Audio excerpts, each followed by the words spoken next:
I was deeply involved in an important project at work. This required that I often stayed late in the evenings.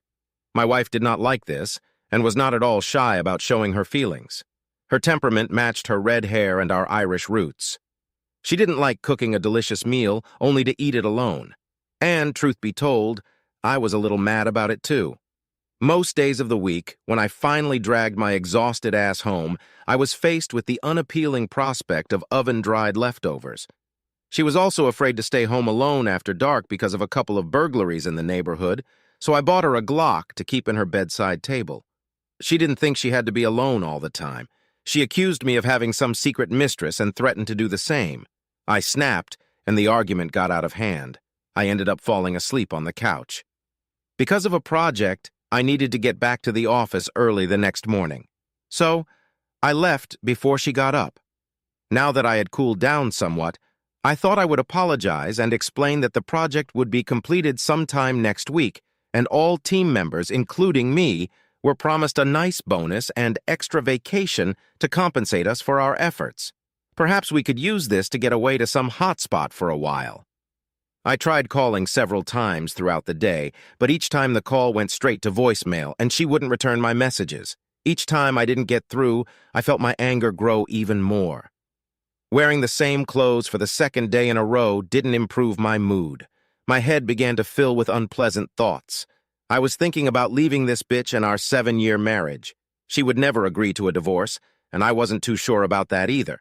We were both staunch Catholics, and that was a big no-no. Finally, I couldn't take the stress of worrying about the situation at home anymore and went to the boss. Explained that I had a serious personal problem at home that I needed to deal with, and he let me go around 8 o'clock. It was about a half-hour drive home, and when I got there, some unfamiliar car was parked in my spot. I parked on the street and went to the side door to enter the usual way, when I happened to peek through a gap between the curtains in the living room. What I saw made my blood pressure instantly skyrocket. Trying to look in through the gap in the drawn curtains made everything a little hazy and fuzzy, but I could definitely make out my wife kneeling and some guy kneeling there clutching her hands. His back was to me, so I couldn't get a good look at his face, but I could see that my wife had a joyful expression on her face as they held their hands tightly together. At least they were fully dressed. He in a black suit that seemed somehow vaguely familiar, and she in her modest Sunday dress. I was furious. My adrenaline was raging, and it felt like my veins might burst at any moment. I decided to scare the hell out of these two before they did anything, so I crept through the side door as quietly as I could. I took off my shoes to reduce the likelihood of the villains hearing my footsteps. Fortunately, my path through the kitchen and up the stairs to the bedroom was out of their sight. I drew my gun, then I went downstairs to startle the couple.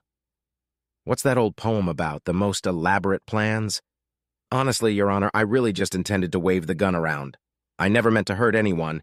It just happened to go off on its own. Twice. Oops, my bad. I'll have the next 25 years of my life to ponder that little mistake. I think the death of my wife and the priest who listened to her confession pretty much guarantees me a trip to the hotspot. Even with